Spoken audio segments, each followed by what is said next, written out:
Prends garde à toi. Blédina vous présente Parents.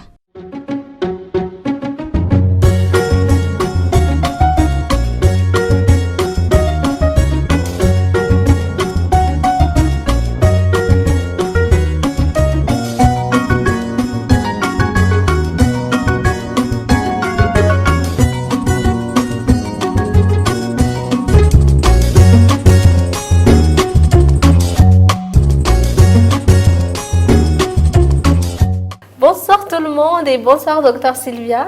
Bonsoir Taïn, bonsoir à tous. Nous sommes toujours ravis d'être avec vous dans l'émission Parents. Ce soir, on va partager des informations utiles pour tout le monde, surtout pour les parents et les futurs parents, n'est-ce pas Docteur Sylvia? On va essayer en tout cas. Oui, et ce soir, on va parler des maux de ventre. Oui. Parfois, votre enfant vous dit « Ah maman, j'ai mal au ventre ». Oui. Vous vous posez la question, est-ce une astuce? Est-ce une maladie? Est-ce que tu as des problèmes psychologiques? Est-ce que vous avez les réponses à toutes ces questions, docteur?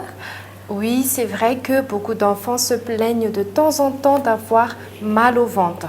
Donc, on ne sait plus, est-ce qu'il y a un problème organique qu'il faut voir? Est-ce qu'il faut voir un médecin? Est-ce qu'il faut voir un psychologue? Parce que si c'est un problème psychologique, il vaut mieux toujours être sûr que quelque chose va bien ou ne va pas bien à votre enfant. Et pouvez-vous nous dire quelles sont les causes majeures des maux de ventre, docteur? Oui, il y a deux grandes causes majeures qu'on a déjà citées tout à l'heure, les causes organiques et les causes psychiques, mais ce n'est pas toujours facile de distinguer les deux parce que souvent l'enfant aussi a du mal à exprimer ce qu'il ressent vraiment. Donc, a priori, les maux de ventre peuvent avoir des causes psychologiques. Je ne comprends pas quel est le rapport. Oui, il ne faut pas, même s'il n'y a pas de cause organique, c'est-à-dire des maladies sous-jacentes qui provoquent les maux de ventre, cela ne doit pas être considéré comme une comédie parce que même si les maux de ventre ont des causes psychologiques, la douleur de l'enfant est réelle. Donc, il faut faire très attention. Il est important de prendre les choses au sérieux parce que votre enfant a certainement un petit souci, a des stress ou a des angoisses. Si l'enfant présente des signes vous dit tout le temps qu'il a mal au ventre. Donc, il ne faut pas sous-estimer lorsque l'enfant dit qu'il a mal au ventre. Des fois, il ne joue pas la comédie, mais il se sent vraiment mal. Oui, quand l'enfant dit qu'il a mal au ventre, c'est qu'il a vraiment mal au ventre. Notre problème, nous les adultes, c'est de savoir si le mal de ventre est dû à une cause intérieure, c'est-à-dire que l'enfant a des problèmes de santé, ou si le mal de ventre est dû à une cause psychologique. Donc, pour les causes psychologiques, c'est un peu difficile de distinguer les deux, que ce soit les causes psychologiques ou les causes organiques. Mais souvent, pour les causes psychologiques, la douleur est moins intense, la douleur n'est pas soudaine et la douleur se situe au même endroit la plupart du temps, c'est-à-dire au niveau du nombril ou autour du nombril. Votre enfant vous dit « Ah maman, j'ai mal ici », donc vous demandez c'est où? C'est souvent autour du nombril. Et si cela se répète souvent, si ça se répète toujours au même moment, c'est-à-dire le dimanche soir avant de reprendre les cours, ou le matin avant d'aller à l'école, ou pendant les moments de repas, ou à une situation particulière qui se répète souvent, l'enfant vous dit qu'il a mal au ventre, c'est une cause psychologique. D'accord. Mais qu'est-ce qui pourrait entraîner des petits soucis chez nos enfants, docteur? Ah oui, généralement, nous les parents, on pense que la vie des enfants, c'est facile, donc il n'y a pas de tracas, les enfants n'ont pas de soucis. Mais détrompez-vous, nos petits-enfants ont aussi des soucis. Il peut y avoir des causes familiales. Par exemple, vous faites trop de pression pour l'enfant pour qu'il ait de meilleures notes à l'école. Donc l'enfant sent cette pression. Ça pourrait entraîner des maux de ventre. Si à la naissance d'un petit frère ou d'une petite sœur, c'est une nouvelle situation pour votre enfant, ça pourrait entraîner un malaise aussi chez votre enfant et cela pourrait s'exprimer par des maux de ventre qui se répètent. En cas de décès d'un proche ou de séparation d'un parent, les enfants aussi peuvent se plaindre d'avoir tout le temps mal au ventre. Voilà pour les causes d'ordre familial, mais à l'école aussi, votre enfant peut avoir des soucis. L'enfant peut subir des troubles de l'apprentissage aussi à l'école, donc il se peut qu'il ne veut pas aller à l'école. L'enfant n'a pas fini correctement ses devoirs, donc l'enfant a peur d'être grondé. Donc l'enfant se plaint d'avoir mal au ventre. Il se peut aussi que votre enfant ait des petits soucis avec ses copains en classe, donc il ne veut pas aller à l'école, donc il se plaint d'avoir mal au ventre. Tout ce qui peut entraîner un stress, une angoisse ou une anxiété chez l'enfant peut entraîner des maux de ventre. Les maux de ventre sont donc un véritable langage du corps. Exactement. Pour ne pas passer à côté des causes organiques, docteur, pouvez-vous nous dire comment les reconnaître? Si votre enfant se plaint d'avoir mal au ventre soudainement et que ça lui fait très très mal, il se cambre, il a de la fièvre, il a des éruptions, dans ce cas, n'hésitez pas à consulter votre médecin. La douleur qui réveille aussi la nuit, c'est une douleur organique, donc l'enfant a vraiment un problème au niveau de son tube digestif, de son système digestif. Donc dans ce cas, il faut consulter sans tarder. Il y a une douleur qui va augmenter d'intensité et la douleur est aussi localisée, mais cette fois-ci, ce n'est plus au niveau du nombril, ça peut être une autre partie de son ventre. Donc dans ce cas, méfiez-vous. Emmenez tout de suite votre enfant chez le médecin. Et sinon, docteur, toujours une question connexe. Cela pourrait être dû à quoi exactement? Les maux de ventre. Oui. Il peut y avoir plusieurs infections qui entraînent des maux de ventre. On a parlé dernièrement des infections urinaires. Cela pourrait entraîner des maux de ventre. Les reflux aussi peuvent entraîner des maux de ventre. Des problèmes au niveau du tube digestif comme les occlusions intestinales peuvent entraîner des maux de ventre. Chez les petites filles prépubères ou pubères, les règles peuvent être douloureuses, donc ça entraîne aussi des maux de ventre. Des infections par les vers, c'est-à-dire les parasitoses, peuvent aussi entraîner des maux de ventre. Donc si vous avez des doutes, consultez. Voilà. Et qu'en est-il de l'appendicite, docteur? Parce que c'est une des hantises des parents quand leurs enfants se plaignent d'avoir mal au ventre. Oui, c'est surtout les crises d'appendicite aiguë qui sont les hantises des enfants, comme vous avez dit, et parce que ça fait peur aux parents et même les adultes ont très peur quand ils sont face à une crise d'appendicite aiguë. Mais pour les reconnaître, sachez que les crises d'appendicite se localisent plutôt, généralement la plupart du temps, sur la partie droite du ventre. Ça augmente d'intensité, ça peut augmenter d'intensité, mais ça ne bouge pas de cet endroit. C'est toujours à ce niveau-là, ce n'est pas au niveau du nombril. La plupart du temps, ce n'est pas à gauche. Il se peut qu'il y ait des radiations de la douleur partout, mais la douleur principale se trouve à droite. Il se peut aussi que votre enfant soit devenu très pâle d'un coup. Là, vous pouvez suspecter une crise d'appendicite aiguë. Votre enfant peut présenter une fièvre aussi. Donc là, vous pouvez suspecter une crise d'appendicite aiguë. Donc, dans ce cas, dans les cas de signes qu'on a cités tout à l'heure, ne donnez rien à votre enfant parce que cela pourrait nécessiter une intervention chirurgicale d'urgence. Il vaut mieux que l'estomac de votre enfant soit vide. Et que faut-il faire alors quand l'enfant se plaint d'avoir mal au ventre? Quand l'enfant se plaint d'avoir mal au ventre et quand votre enfant n'est pas les signes d'une appendicite aiguë qu'on a cité tout à l'heure, vous pouvez lui donner des boissons chaudes pour calmer la douleur. Vous pouvez aussi utiliser une bouillotte qui est chaude que l'enfant pourra mettre au niveau du ventre. Cela aussi peut soulager la douleur. En cas de douleur intense, si votre enfant ne supporte pas la douleur, vous pouvez donner un antalgique de type paracétamol avant que vous ne l'emmeniez chez un médecin. Mais si votre enfant se plaint d'avoir mal au ventre tout le temps et par exemple, pour les règles douloureuses des petites filles, demandez conseil à votre gynécologue ou à votre pédiatre de vous prescrire des antispasmodiques que l'enfant pourra prendre de façon ponctuelle pour diminuer la douleur de votre enfant. Et une dernière question, est-ce qu'on peut prévenir les maux de ventre, qu'ils soient d'ordre psychologique ou physique? Oui, les parents ont un grand rôle à jouer pour la prévention des maux de ventre.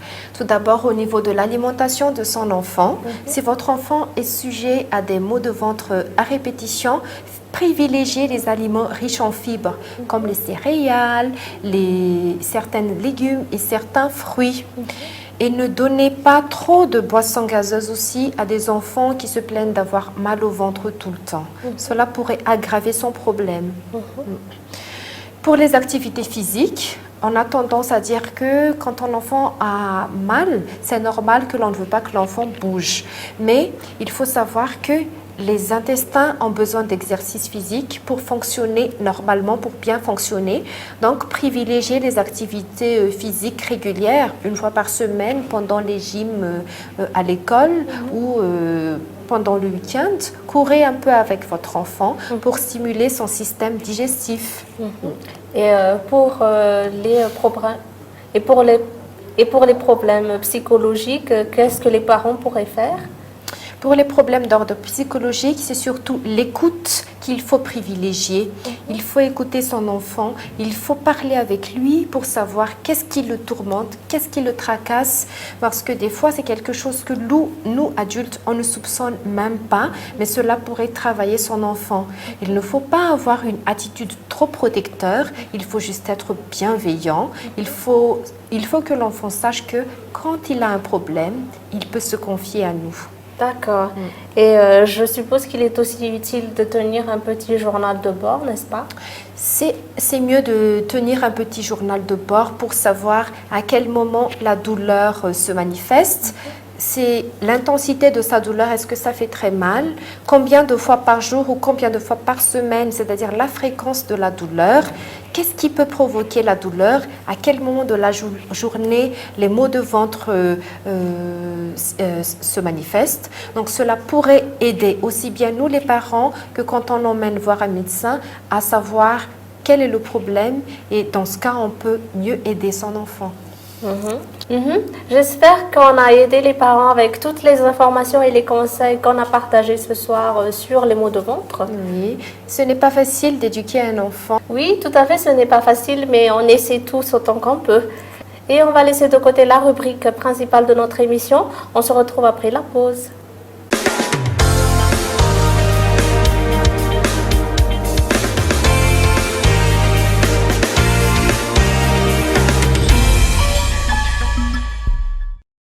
Il est où le nez? Là. Très bien. Et la petite bouche, elle est où? Là. Bravo. Et tes cheveux, montre-moi tes cheveux. C'est ça. Et montre-moi ton lait.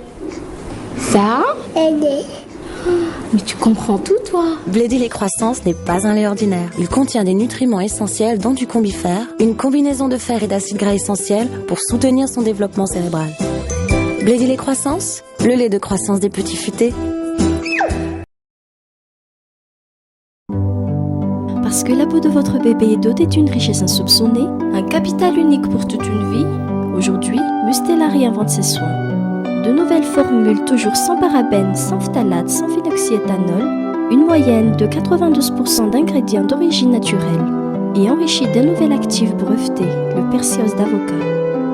Parce que c'est maintenant que se joue l'avenir de la peau de votre enfant, Mustela lui apporte un soin unique dès aujourd'hui et pour demain.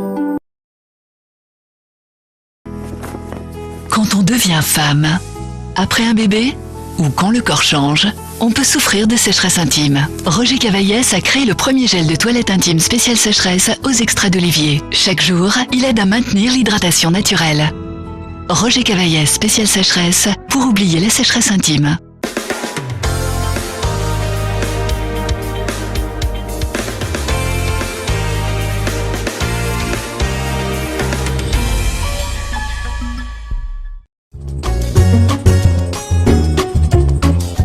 Alors, docteur Sylvia, qu'est-ce que vous avez pour nous ce soir comme coup de cœur? Ce soir, je nous ai ramené Soulagdou, qui est un produit spécial kit du laboratoire Eric Favre, qui est plutôt adapté pour les maux de ventre de votre enfant. Aujourd'hui, on a parlé des maux de ventre, donc j'ai eu un petit coup de cœur pour ce produit. Et en quoi est-ce qu'il consiste? Quand est-ce qu'on devrait l'utiliser, docteur? C'est un complément alimentaire d'origine naturelle, à base de fenouil, à base de camomille, à base de pruneau et de figue. Donc c'est adapté pour les enfants et pour les adultes. Ce sirop a un goût de fraise et c'est très facile à utiliser. Pour les enfants de moins de 5 ans, c'est juste une cuillerée à café. Pour les enfants de plus de 5 ans, c'est 2 cuillerées à café par jour.